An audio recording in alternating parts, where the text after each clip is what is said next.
Assalamu alaikum wa rahmatullahi ta'ala wa barakatuh. Que la paz y las bendiciones de Allah sean con todos ustedes. Bienvenidos una semana más a vuestro espacio Consultas Islámicas, un espacio en el que tratamos diferentes temas, diferentes dudas y preguntas que nos llegan de su parte a través de nuestro número de teléfono, nuestra página web, nuestro email y nuestro Facebook. Esta semana tengo el placer también de estar con unos de los mejores expertos en materia de jurisprudencia islámica. A mi derecha tenemos al hermano y queridísimo compañero Mohammed Said Aliles. Salam alaikum, bienvenido con nosotros. Aunque con reservas sobre lo de mejores expertos, ¿no? Bueno, eso ya pertenece a mí, eso es mi punto de vista. Salam alaikum. Tenemos a mi izquierda al hermano, al queridísimo compañero Tawfiq Shdedi Al-Harraq. Bienvenido con nosotros. Investigadores, diría mucho mejor. Bueno, expertos, investigadores. Queríamos empezar este programa, este episodio de hoy, hablando de algo muy importante, un punto. Queríamos puntualizar una cosa, y es que en este programa no hacemos fatwa, no son digamos, juicios o fatwas, dictámenes que nosotros emitimos. Simplemente nos limitamos a transmitir lo que los eruditos, los grandes eruditos del Islam ya han dicho y lo que ya figura en los libros de jurisprudencia y en las referencias y en las fuentes. También una cosa muy importante, y es que hay algunas cuestiones en las que hay consenso de la umma. Han llegado todos los eruditos a un consenso y esas cuestiones las transmitimos a ustedes tal cual.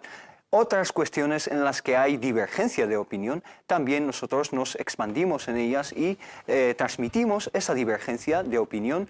Todas las opiniones de esos eruditos grandísimos de la umma son a tener en cuenta y son considerables, y luego no transmitimos nada que no o que carezca de un precedente, que no esté ya en las fuentes reconocidas por toda la umma. Esa es una puntualización muy importante con la que queríamos empezar, y como tema introductorio os lanzo una pregunta, y es: ¿cuál es la diferencia entre la fatwa y un hukm, es decir, un dictamen shar'i de jurisprudencia? Mohammed Said. Bismillahirrahmanirrahim, alhamdulillah, wa sallallahu wa sallam wa baraka ala mulana rasulillah wa alihi wa sahbihi. Haces muy bien dejando claro estos aspectos, porque suele producirse varias confusiones en torno a este tema. La fatwa es un pronunciamiento jurídico basado sobre un esfuerzo en casos que carecen de un juicio legal directo, que hay que deducirlo en las fuentes de legislación y hacer un esfuerzo y tener un cierto dominio de muchísimas materias, de todas las materias relacionadas con esta cuestión, las materias religiosas, el hadith, el tafsir, el lugha, la lengua árabe, los fundamentos del derecho islámico, las reglas de la jurisprudencia, el qawaid al-fiqhiyya, usul al-fiqh, etcétera, etcétera, etcétera. Y tener, no simplemente tener una formación básica, sino tener un dominio a estas materias, y tener digamos, experiencia en la interpretación de las diferentes escuelas, y tener también constancia de las diferentes opiniones que se han emitido en torno a cuestiones. Esto le permite a una persona denominada mufti o dominado mujtahid a emitir unas fatwas, unos pronunciamientos jurídicos, unos dictámenes jurídicos en torno a cuestiones que carecen de argumentos directos. Vean el hukm al-shar'i, aclaración de conceptos, sí. Es lo que estamos haciendo nosotros, y es la tarea que lleva a cabo todos los espacios como este en todos los canales. No emitimos fatwas, sino aclaramos conceptos religiosos, estatutos legales en torno a cuestiones jurídicas, ¿no? Los hermanos nos pueden llamar a preguntar o escribir a preguntar, y nosotros les trasladamos lo que dijeron nuestros sabios en torno a esta cuestión, basados sobre argumentos. Nunca aportamos una opinión digamos, extraña. Siempre nos basamos sobre lo que dicen grandes sabios en la historia del Islam y grandes escuelas. También respetamos la divergencia de opiniones, porque es una amana ilmía, es una responsabilidad científica mencionar las diferentes opiniones cuando existen en torno a una cuestión, y siempre buscando, digamos, la contextualización, ¿no? Aplicar esos criterios y esas diferentes opiniones al contexto actual y social y político e intelectual en el cual estamos viviendo. Muy bien. hermano Tawfiq, acerca de esos 3 puntos que he mencionado, acerca de que no traemos cuestiones que no han sido explicadas ya por eruditos, etcétera, y que en las cuestiones de ikhtilaf nos expandemos más que en las cuestiones quizá de consenso entre todos los ulema. ¿Qué nos puedes puntualizar en esos puntos? Como bien ha dicho el hermano Mohamed Said, explicar o aclarar el veredicto de la Sharia es quizás esto más o menos lo que podríamos denominar el campo del fatwa, pero siempre sabiendo la importancia del tema. Iftá o dar el veredicto de lo que opina la Sharia islámica es normalmente como base es una función de Allah subhanahu wa ta'ala, al-hukm. Allah subhanahu wa ta'ala es quien decreta que esto es haram y halal. Y de ahí alguien que hace de mufti sin basarse, sin estar bien preparado, es como ha dicho el imam Ibn al-Qayyim, i'lamu al-muwaqqi'in a Rabbil alamin. Título de su libro, alguien que está firmando en nombre de Dios. Pues es una tarea bastante complicada. Hay que tener en cuenta siempre pues estos 3 puntos. Siempre hay que opinar dentro de lo que la umma ha acordado, ha llegado a un consenso unánime. Y ahí siempre hay que seguir y transmitir el veredicto, por supuesto. 2, en temas donde hay más de una opinión, donde hubo pues divergencias y donde hay un ijtihad, se ha hecho un esfuerzo intelectual, esto que es una asignatura pendiente, es un tema de los temas que vamos a tratar con más detalles y más explicaciones sobre estas divergencias entre los sabios y los ulemas, cómo y por qué y cuándo. Pues esto, la base cuál es la inkara fi masail ijtihad. En temas de ijtihad, en temas de más de una opinión, pues el Islam deja la puerta bastante abierta. Y siempre no hay que quizás criticar a la otra opinión, no, todos son opiniones dentro del marco de la jurisprudencia islámica, respetadas, por supuesto.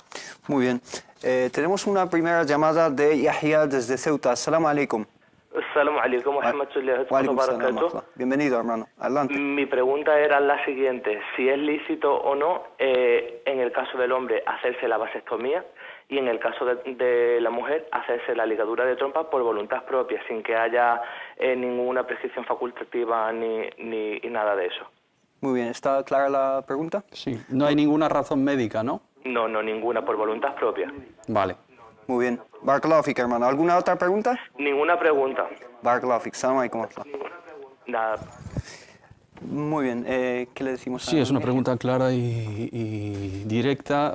Claramente no es permitido, según la visión del Islam, practicarse ese tipo de técnicas sin que haya una justificación médica, una razón de salud muy importante.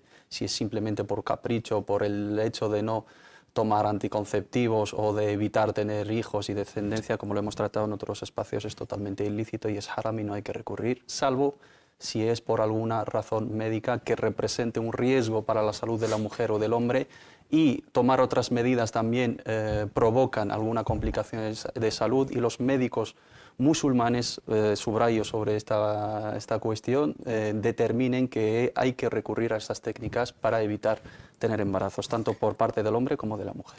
Muy bien. Les recuerdo a nuestros queridos telespectadores el número de teléfono que tienen a su disposición, que es el 911-7302-51.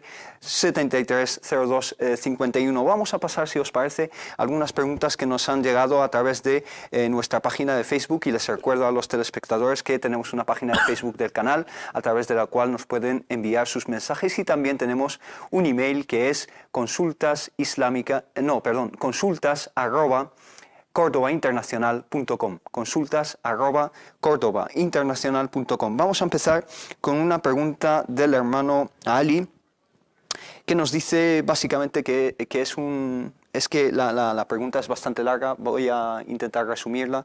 Nos dice que es un hermano que está casado con una hermana conversa al Islam y que practica el boxeo, y también va a gimnasios donde a lo mejor hay un ambiente poco islámico de, una mezcla entre hombres y mujeres, en una ropa quizá poco adecuada. Su mujer le insiste en que deje de trabajar en un gimnasio así, pero él dice que es su sueño tener un gimnasio suyo. ¿Qué le decimos al hermano Tawfiq? Pues La pregunta, me parece que hay dos temas Sí, que son dos tratar, lo temas. que he entendido. El boxeo y el tipo de trabajo. Pues el boxeo como deporte, pues hay que matizar. El deporte en Islam está bastante, pues, querido y recomendado. Pero el boxeo en concreto es un deporte que ya sobrepasa el deporte en sí mismo, sabemos, de una salud física a agredir, a incitar a la violencia. Sobre todo me refiero al boxeo profesional. Y algo que es islámicamente, pues, prohibido y rechazable es golpear en la cara, que es la parte más digna de la persona humana.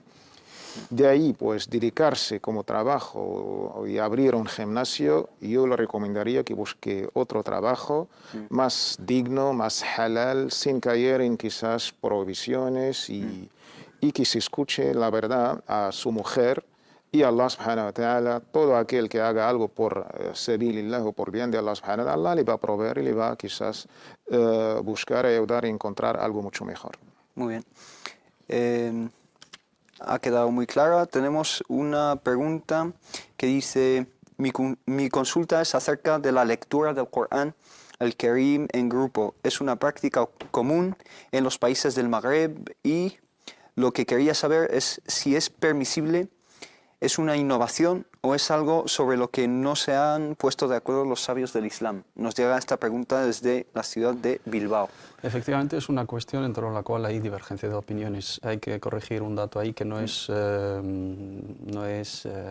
únicamente en los países del Magreb, sino hay otros países que lo practican, ¿no?, de esa manera.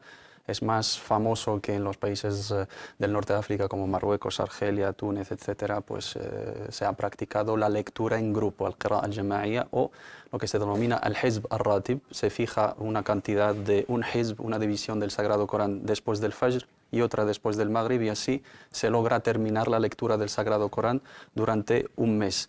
De la misma manera que se hace hoy en día, no hay constancia de que el profeta Muhammad sallallahu alaihi wasallam lo haya hecho. Eso hay que dejarlo clarísimo, ¿no? El profeta Muhammad sallallahu alaihi wasallam recitaba el Corán a los sahaba radhiyallahu anhum, ellos escuchaban, recitaban los sahaba radhiyallahu anhum el Corán y él escuchaba su recitación.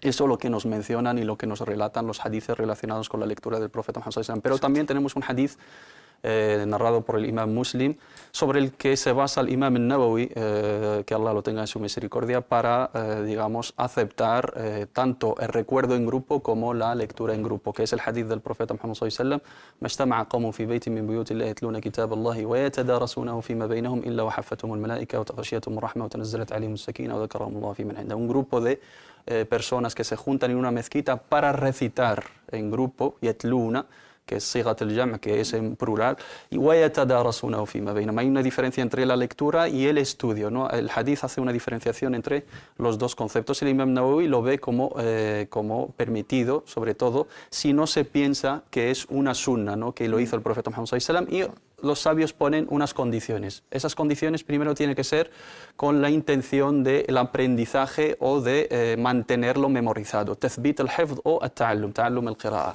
y también que se respete las reglas de la recitación del Sagrado Corán. La recitación del Sagrado Corán siempre tiene que llevarse a cabo con las reglas de la recitación, con qawa'id al-tajwid, con ahkam al-tartil, con ahkam al-tilawa. No se permite recitar el Corán de cualquier manera. Y efectivamente, en la mayoría o en gran parte de las mezquitas que se lleva a cabo esa recitación en grupo, se falta esta condición, se falta la condición de respetar las reglas de la recitación. Si se respetan las reglas de la recitación, insisto sobre esto, y si es con la intención del aprendizaje, porque fue, digamos, introducida esta práctica en los países del Magreb buscando el beneficio, aplicando, ¿no?, el concepto del maslaha al-mursala, de llamar a la gente a recitar el Corán. La gente había abandonado, y realmente hoy en día también sufrimos el abandono del Sagrado Corán. Mucha gente, si le preguntas, no recita el Sagrado Corán salvo de Ramadán a Ramadán, y hay muchos hermanos que tienen totalmente abandonado el Sagrado Corán, pero cuando van a una mezquita y hay una lectura en grupo, igual se sienten para recitar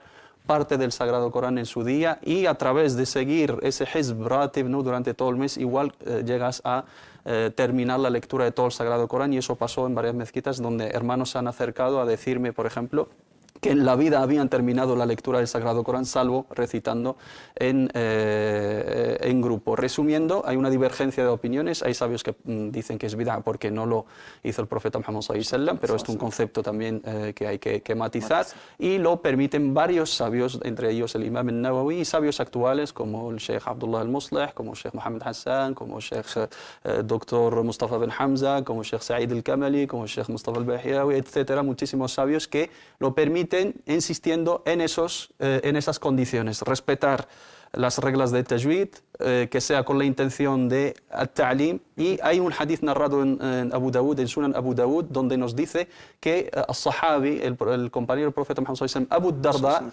en el Sham, en Damasco, recitaba el Sagrado Corán y repetían detrás de él en grupo los alumnos en su halaqa, en el lugar donde enseñaba. Entonces es una cuestión, inshallah ta'ala, permitida respetando esas condiciones. Muy bien, Barakallahu Fik. Tenemos otra pregunta que es de Mohamed de Madrid. Dice: buenas tardes, hermanos, soy Mohamed de Madrid. Mi consulta va en relación a la carne de cerdo. Desde mi llegada a España me quedo perplejo ante la cantidad de gente que no entiende por qué no comemos cerdo. No es una cuestión solamente de que está prohibido en el Corán.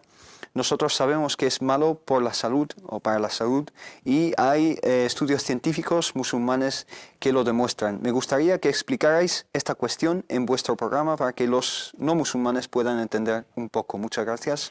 Saludos, Mohammed. ¿Cómo le respondemos, hermano Tawfiq? La pregunta típica.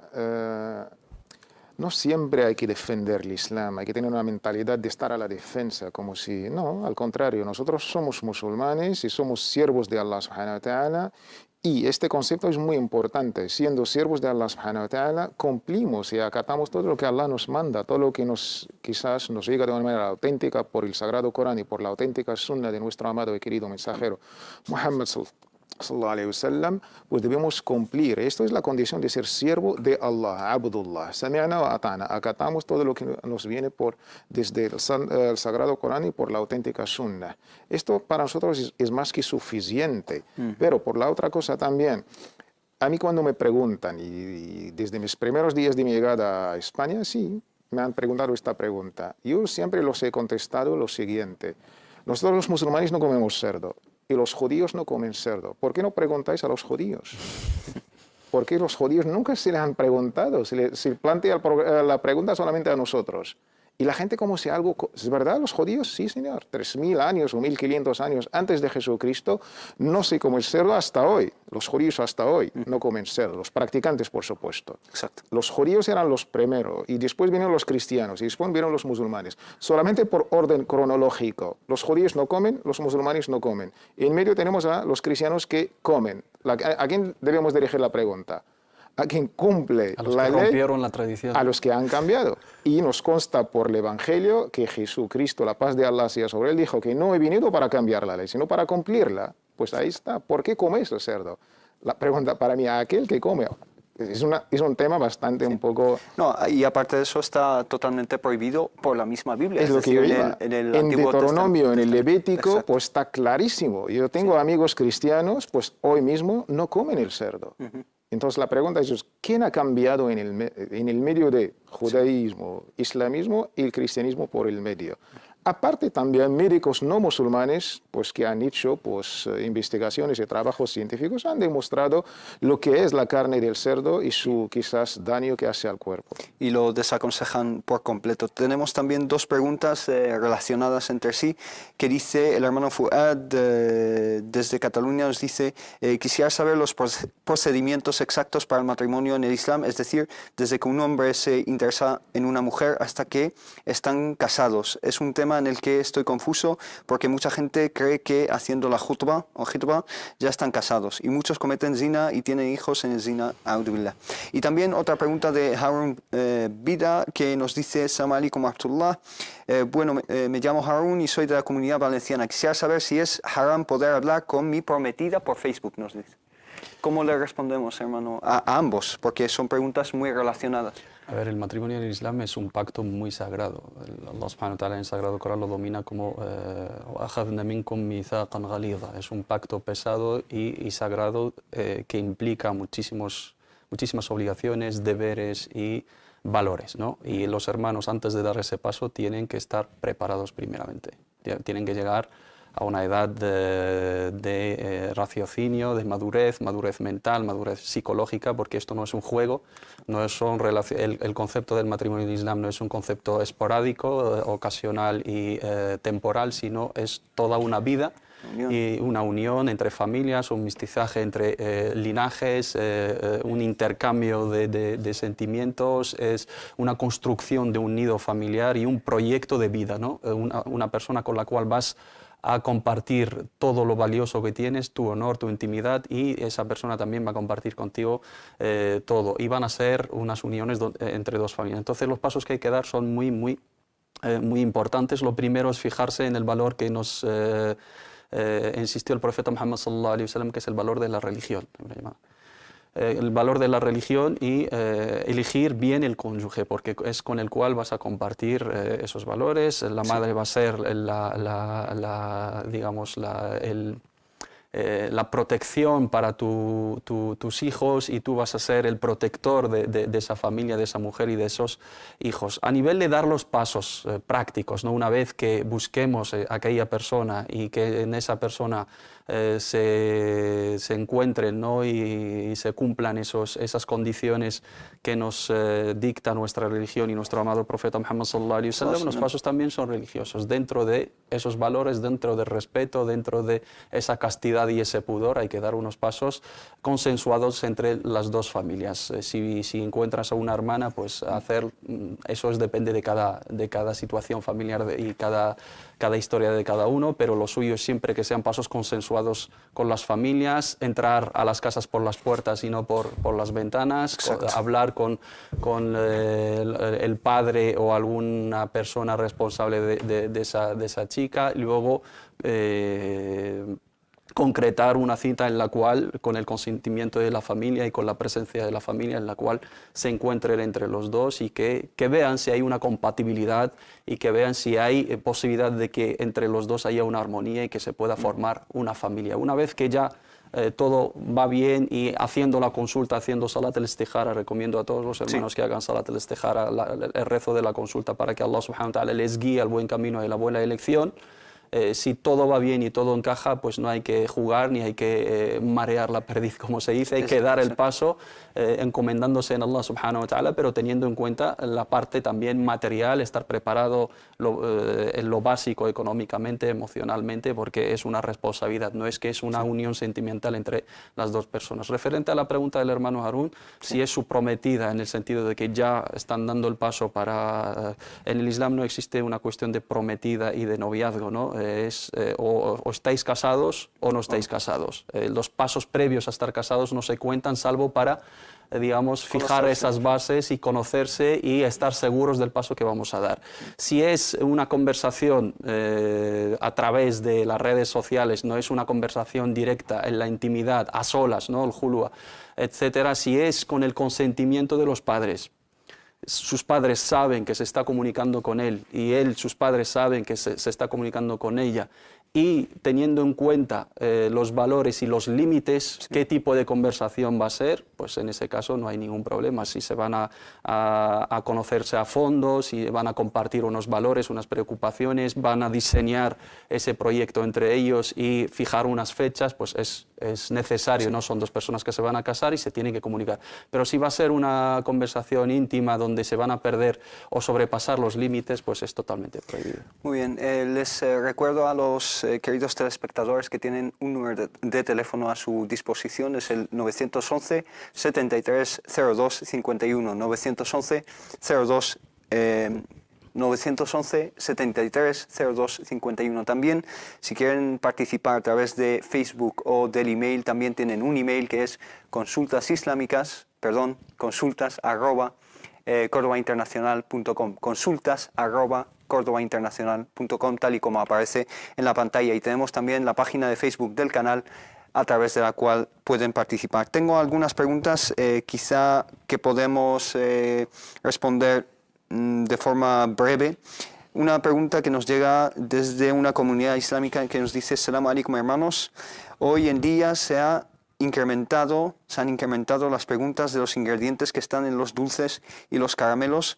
La mayoría tienen gelatina de cerdo por ser más barata y la mayoría de las tiendas islámicas halal los venden. Pido por favor que nos detalléis una respuesta bien clara. Yo recomiendo al hermano de ver episodios anteriores que hemos tratado con ciertos detalles este tema. Dos cosas, que se fijen los ingredientes. Si los ingredientes pues, ponen cerdo o grasa animal, no compre. Al pasar al tema de los aditivos y colorantes, hemos explicado la opinión de la mayoría que es permitido. Muy bien, entonces que estos hermanos de esta comunidad islámica que se refieran a los episodios anteriores donde se trató con más holgura este tema. Tenemos al teléfono a la hermana Mannana desde Madrid. Assalamu alaikum. Assalamu alaikum. Alaikum salam. Adelante, hermano. Bueno, es una pregunta. Quisiera saber si... bueno, es que ya hace tiempo que el Ramadán, en la hora de cuando tenía la menstruación, pues comía. Sí. Y claro, ya pues antiguamente, y ahora pues lo está devolviendo. Ya tiene 43 años. Muy bien.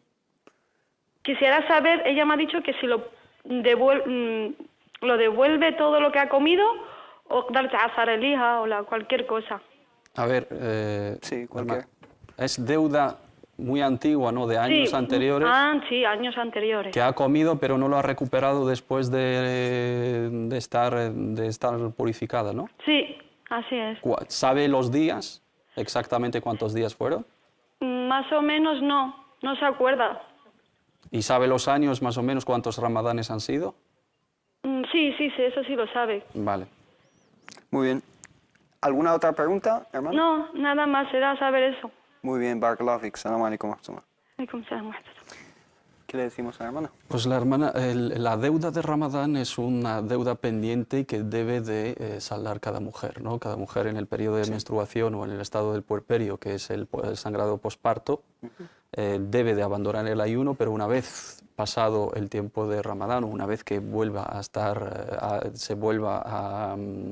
deja de tener el periodo, deja de estar en el estado de puerperio, debe de recuperar esos días. También las personas enfermas, etcétera, o las mujeres que están dando lactancia. En este caso, esta hermana que ha faltado a la recuperación de esa deuda por negligencia y por dejadez, porque no lo sabía, o igual no se despreocupó porque no sabía que era obligatorio, debe de recuperar esos días, debe hacer un cálculo aproximado de esos días que ha faltado y debe recuperar el ayuno, inshallah ta'ala, esos días, y aparte, como negligencia por su parte, debe de pagar al-fidya por cada día, debe pagar esa cuota expiatoria por cada día, que es el valor del gasto de su comida diaria a un pobre. Entonces, si calcula y son 60 días lo que ha faltado en total, o son 30 días lo que ha faltado en total, que lo vaya recuperando poco a poco y que suma la cantidad de ese dinero que se lo done a un pobre o a un grupo de personas que lo necesiten. Muy bien, barakallahu fik. Tenemos una pregunta, nos quedan pocos minutos para irnos a publicidad. Vamos a meter esta pregunta que es de Naima, que nos dice: buenas tardes, hermanos, yo soy conversa desde hace 4 años. Mi familia, padres y hermanos, no lo son. La familia de mi marido sí es musulmana, por lo que mi pregunta es si el día que Allah, glorificado sea, se los lleve, ¿puedo asistir al funeral? Porque aquí en España hacen misa, velatorio, etc. ¿Puede asistir esta hermana al funeral de sus padres o familiares? No es que puede, es que debe. Islámicamente hablando, debe ir. Esto es por lo poco que puede hacer por el buen trato que merecen los padres, a pesar de su religión y su quizás convicción ideológica. El buen trato, independientemente de la religión, pues es totalmente permitido, incluso es un deber, no solamente por ser una relación filial. Imagínate, pues, un amigo, un vecino cristiano, y uno de los deberes que debemos cumplir es esto: visitarle cuando está enfermo e incluso, pues, darle, pues, la despedida y ir y estar con él presente.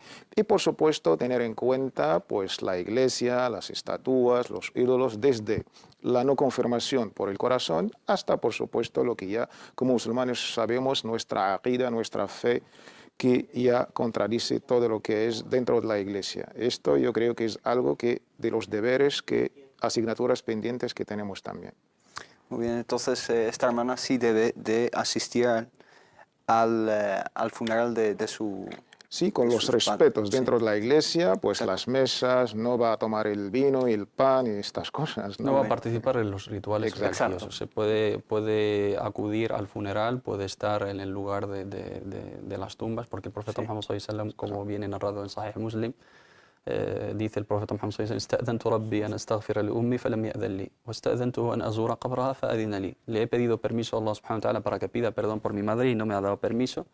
Y porque se ha muerto fuera del Islam, ¿no? Digamos, y le he pedido permiso para visitar a su tumba y sí me ha permitido. Y también tenemos una narración en el Musannaf de Ibn Abi Shayba, Abu Wa'il, que tenía una madre cristiana que se había muerto y le había consultado al Jalifa Omar si debería seguir su funeral. Le dijo: móntate en tu montura y adelántate al funeral. Participar en los rituales religiosos no deben de hacerlo y deben de tener esa consideración, pero al ser un padre, un familiar directo, incluso algún amigo importante, participar en lo que es el funeral o visitar la tumba o dar el pésame a la familia, eso entra dentro del buen trato y de la cortesía y del respeto que nos implica el Islam.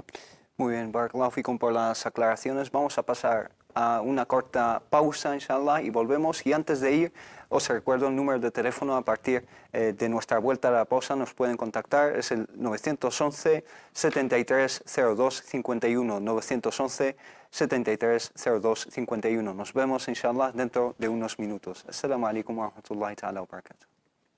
في ساحة للعلم كنا نلتقي والحب والإخلاص نمضي. Assalamu alaikum wa rahmatullah, bienvenidos de nuevo a Consultas Islámicas. Os recuerdo que tenéis el número de teléfono abierto para todas vuestras dudas, preguntas, consultas, que es el 911 73 02 51. 911 73 02 51. Vamos a seguir con algunas dudas. Nos han llegado muchísimas dudas a través de nuestro Facebook y os recuerdo el Facebook del canal.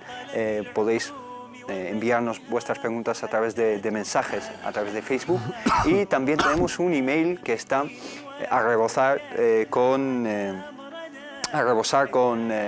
vuestras preguntas. Es el consultas@cordobainternacional.com. consultas@cordobainternacional.com. Voy a pasar con una pregunta de un hermano que se llama Félix, que nos dice: Assalamu alaikum wa rahmatullah, tengo una pregunta. Hay un relato en el que Allah subhanahu wa ta'ala castigó a un pueblo convirtiéndolos en monos despreciables o cerdos.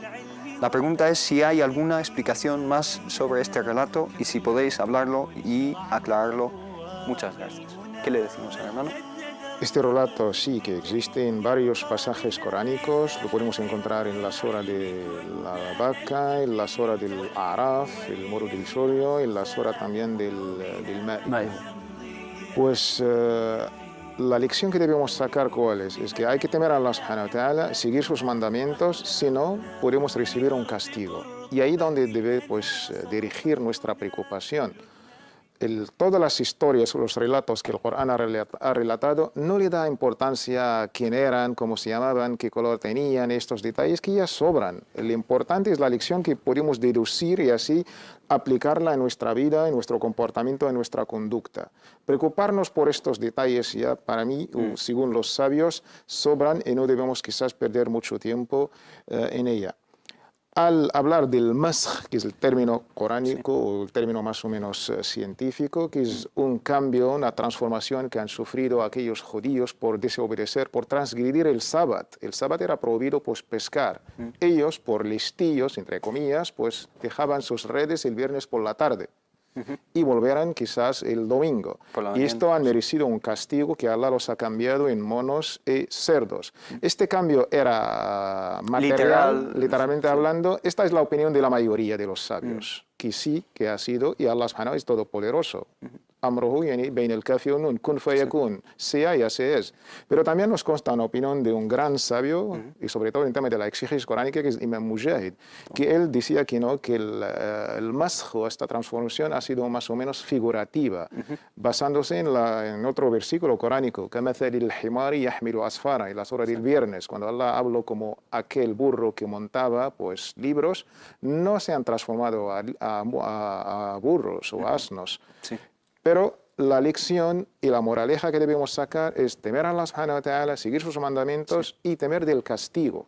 Sí, es decir, hay que hacer una lectura un poco de lo que es la moraleja o el contenido. Lección, Hay algunos hermanos que es un punto importante que confunden el tema del más con la procreación. Piensan que aquellas personas que han sido convertidas, ¿no?, por castigo en monos o en cerdos, si han tenido descendencia o si se han procreado. No, el profeta Muhammad sallallahu alaihi wasallam en un hadith, y eso es narrado por Abdullah ibn Abbas y lo menciona el Qurtubi en su exégesis, dice cualquier más no perdura en el tiempo más de 3 días, ni comen, ni beben, ni se procrean. Esas personas han sido convertidas como castigo en cerdos y en monos porque han desobedecido a la orden de Allah subhanahu wa ta'ala, pero no se reproducen y no han tenido, digamos, descendencia ni han seguido en el tiempo. Muy bien, tenemos... Es que tenemos una llamada y ahora volvemos a la... Tenemos al teléfono a la hermana Naima desde Madrid. Salam alaikum wa rahmatullah. Hola, buenas tardes. Buenas tardes, salam alaikum. ¿Se me oye? Sí, adelante.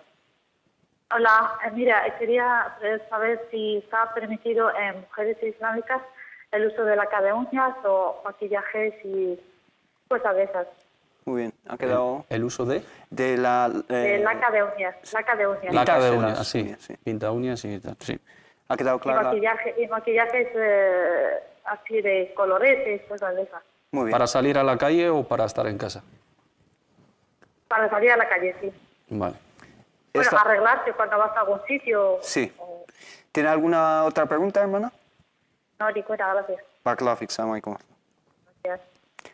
¿Qué le decimos a la hermana acerca del el maquillaje en general y específicamente sobre pintarse las uñas? Sobre pintarse las uñas y el maquillaje, la perspectiva del Islam se basa sobre la conducta de la mujer en general, ¿no? El tema de la vestimenta, el tema del trato, la vestimenta de la mujer o la indumentaria general o el aspecto físico de esa mujer no es el objetivo en sí mismo, sino es lo que representa de castidad, respeto, pudor y respeto a sí misma y a la sociedad. Una mujer musulmana no debe de llamar la atención bajo ningún concepto, sea por su vestimenta, sea por el maquillaje, sea por descubrir sus encantos, etc. Utilizar maquillaje para salir a la calle con la intención de llamar la atención, de que se fijen en ti, que se fijen en tu belleza, es totalmente prohibido y es una falta grave para las mujeres musulmanas. Estamos hablando Exacto. de las mujeres musulmanas, que quede claro que las que no son musulmanas que hagan con su vida lo que ellas vean oportuno. Una mujer musulmana que sigue el mandamiento de Allah subhanahu wa ta'ala y los hadices del profeta Muhammad sallallahu alaihi wasallam y un sistema de comportamiento y de conducta dentro y fuera de su casa y a nivel individual y comunitario debe de observar estas recomendaciones. No es aconsejable utilizar el maquillaje, sobre todo con la intención de salir a la calle. Si es algo mínimo en el sentido de que se sienta cómoda, que le ayuda a, digamos, a tapar algún pequeño defecto, etcétera. Las mujeres que utilizan, por ejemplo, antiojeras para tapar algún granito, etcétera, que las mujeres son coquetas en este sentido, sin abusar y sin que sea tal, pues en su parte mínima no hay ningún problema. El tema de las pintaúñas, pues es lo mismo. Las hermanas tienen que tener en cuenta un aspecto importante que es el de la ablución, porque la pintaúñas es aislante y una vez que se pierde la ablución y hay que renovarla, debe de quitar ese esmalte y quitar esa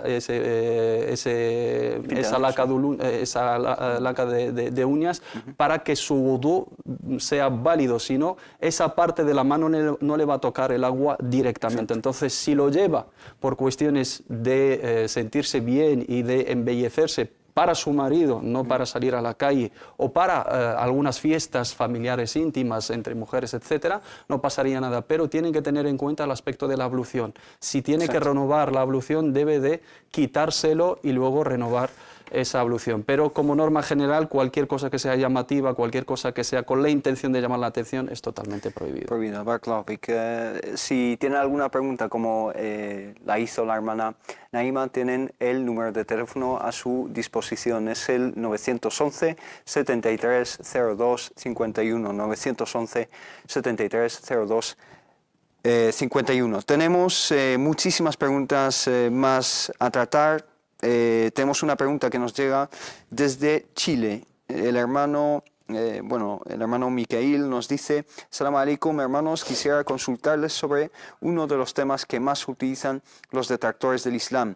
Me refiero a los castigos que se aplican por ciertos delitos como es el robo, el adulterio, fornicación, violación, abuso de menores, etc. Específicamente, deseo saber cómo se determinan estos delitos y cuál es el castigo para cada uno. Es común ver en Internet fotos o comentarios en los que se da a entender que en el caso del adulterio se aplica la lapidación, pero dan a entender que solo se aplica a la mujer. ¿Qué le decimos, hermano Tawfiq, de forma general a este hermano acerca del concepto del hudud en el Islam?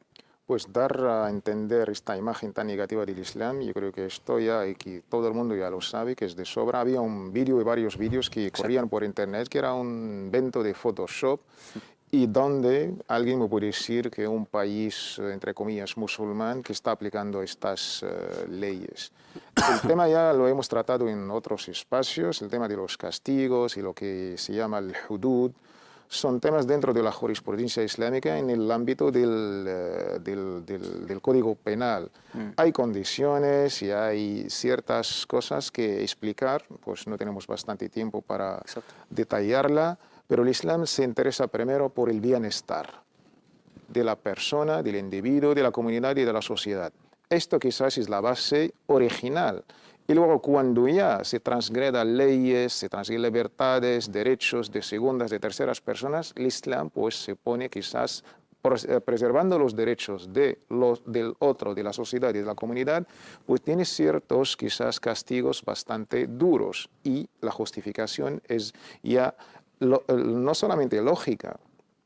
Y esto, pues, cualquier castigo de estos castigos que podemos hablar, solamente fijarnos en las condiciones que el Islam exige, es casi imposible. El tema, por ejemplo, quizás de cortar la mano de un ladrón, el tema de la lapidación, que es algo que no es novedoso. El Islam no ha inventado. Esto existe desde el Levítico, que ya está en la Biblia, hasta el mismo, pues, quizás Sharia islámica. El Islam no es novedoso en estos temas. Ha seguido siempre el mismo mensaje que existía desde siempre en las mismas religiones. Muy bien, y además hay que puntualizar una cosa, y es que muchas medidas en el Islam tienen una finalidad más disuasoria que otra cosa.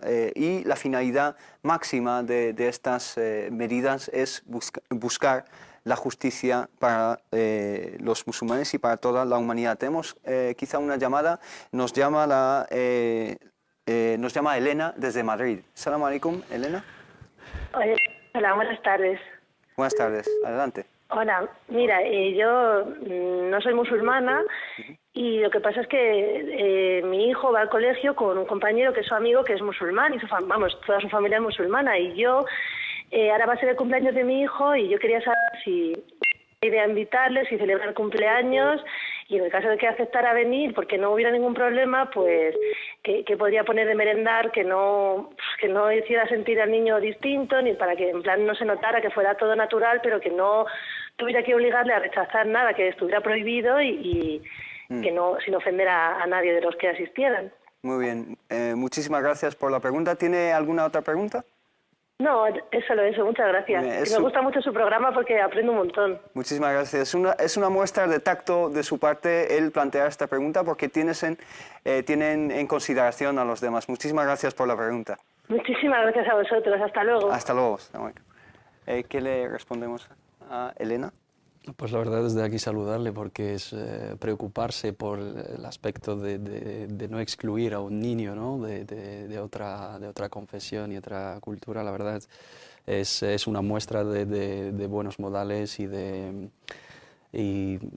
compasión, diría yo, ¿no? Exacto. Que es la base del Islam. Es un aspecto en torno al cual hay una pequeña confusión entre los hermanos, el celebrar el cumpleaños de cada uno de nosotros, y sobre todo en el contexto infantil de los niños, que para ellos es una celebración y es una ilusión que le hace. Celebrar el cumpleaños de una persona como recuerdo del don de Allah subhanahu wa ta'ala, acordarse de aquel día que Allah subhanahu wa ta'ala nos dio vida o dio la vida a nuestros hijos o a nuestros más queridos allegados, es algo permitido, ¿no? Demostrando la alegría y reflexionando sobre ese don de Allah subhanahu wa ta'ala, y eso es lo que nos enseña el profeta Muhammad sallallahu alaihi wasallam cuando ayunaba todos los lunes, y le preguntaban los compañeros del profeta Muhammad sallallahu alaihi wasallam, ¿por qué, oh profeta, por qué ayunas los lunes? Porque dijo, porque es el día en el cual nací, y le agradezco a Allah subhanahu wa ta'ala por haberme dado la vida, ayuno cada lunes. Celebrar el cumpleaños en el sentido de costumbre, sin que tenga una connotación religiosa, celebrando sobre todo en el contexto infantil, que se van a juntar los niños, jugar, intercambiar regalos, pasar un buen rato y ser copartícipes en una alegría tan inocente y tan pura que es la alegría de los niños, desde luego no tiene ninguna contradicción con las bases del Islam.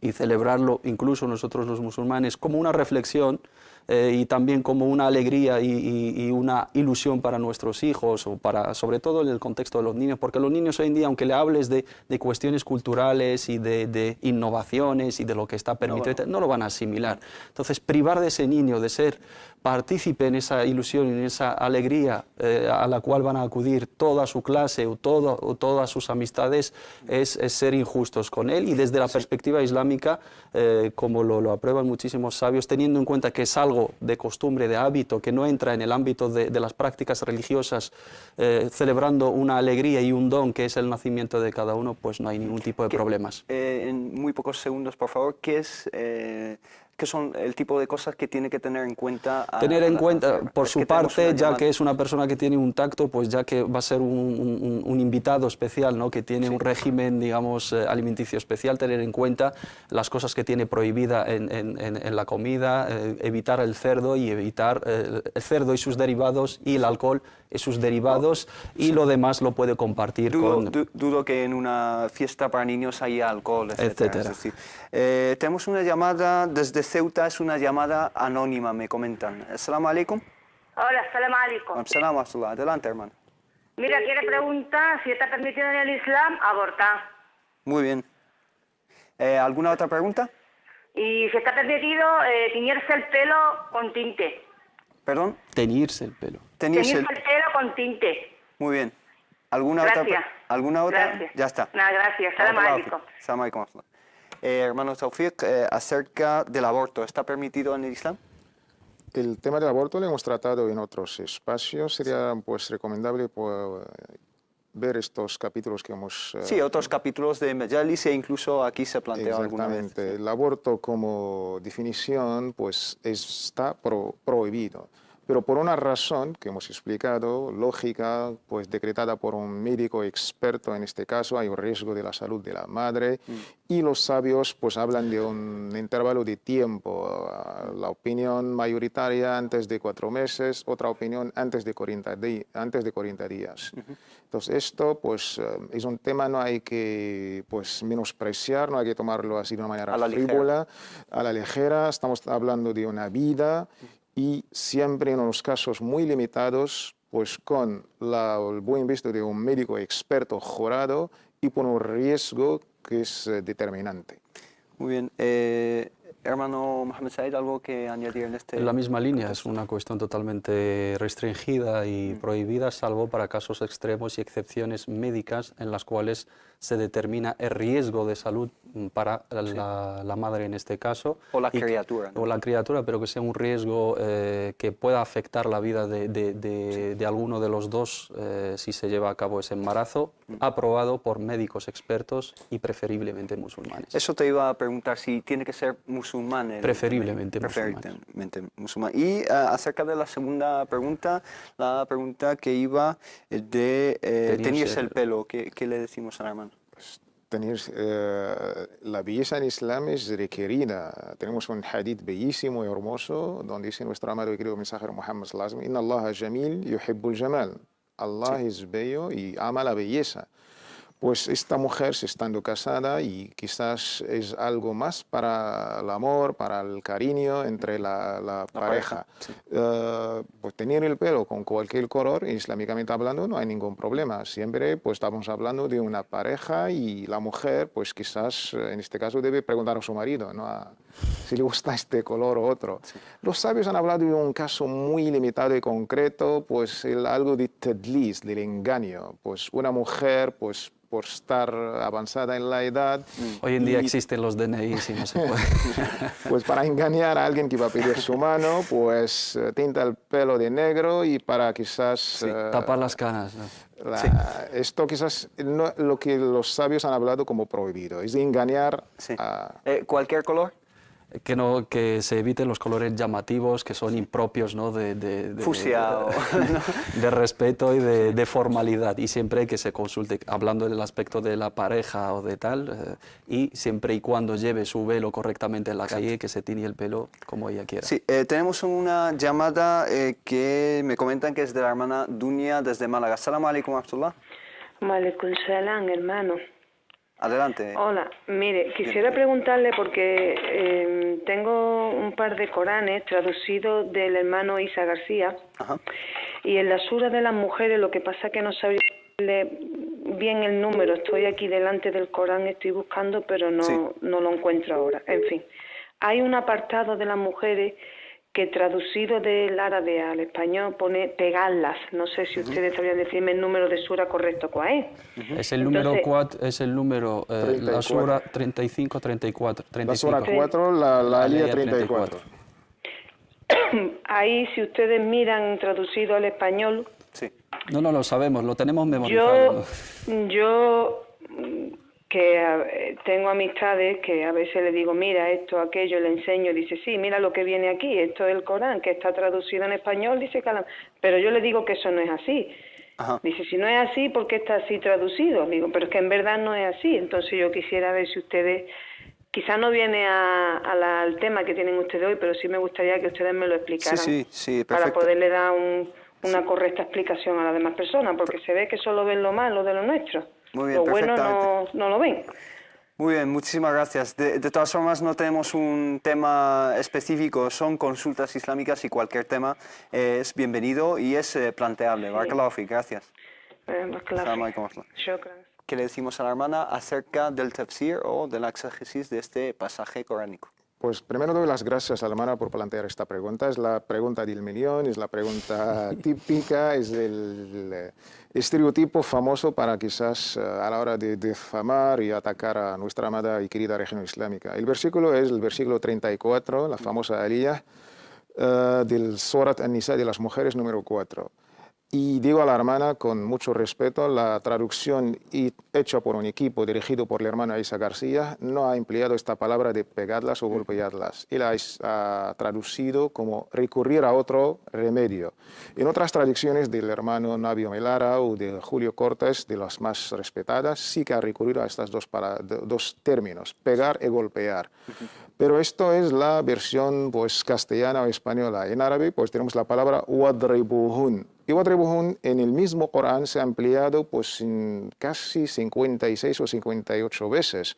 En casi, puedo decir, 27 sentidos diferentes. Daraba, dribu, darban.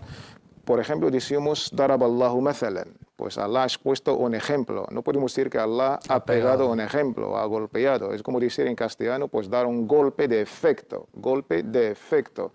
Traducir, golpear o pegar no concuerda ni con el pasaje coránico, porque si vamos a seguir leyendo en la misma sura 4 de las mujeres, llegamos al versículo 128. Tenemos la inversa. Si un hombre tiene una mujer, tiene un problema con su mujer y la otra, pues si damos la vuelta a la misma tortilla, pues si una mujer teniendo problemas con su marido. El Islam pues habla pues de propone ideas para salvar el matrimonio. Exhortar, que significa dialogar. Luego pues como castigo psicológico pues no acostarse. Y de ahí para salvar, si en este caso yo tengo problema con mi mujer y para salvar mi matrimonio pues invito a mi mujer a un restaurante romántico, una cena romántica y luego ya he solucionado mis problemas. ¿Cena romántica está dicha en el Corán? No. Entonces, vuestro Corán, pues no sé. hay que entender no la lectura literal, hay que entender el mensaje, la lección que debemos sacar. ¿Y quién es mejor de interpretar esta alía que el mismísimo Muhammad sallallahu alaihi wasallam? ¿A qué le ha sido revelado el Corán? ¿Y Muhammad sallallahu alaihi wasallam no estaba casado con mujeres? Sí. ¿Y ha tenido problemas con sus mujeres de este tipo gordo que es en nushuz? Hasta un mes. Exacto. Y de ahí tenemos una Surat al-Tahrim. Exacto. Ha llegado a un estado que, como ha dicho el hermano Muhammad, pues tener problemas con sus mujeres, sobre todo la Hafsa, nuestra madre Aisha, ha quitado la casa. Daraba fil ard. Exacto. Un mes. O sea, que se fue él de casa. Pues sí, eso fue. Esto quizás para entender esto. Sí, esta es una cuestión que se plantea muy a menudo y le hemos dado ya respuesta en otros espacios quizás. Pero siempre viene bien recordarlo. Muy bien. Lamentablemente hemos llegado al final de esta hora que hemos compartido con ustedes.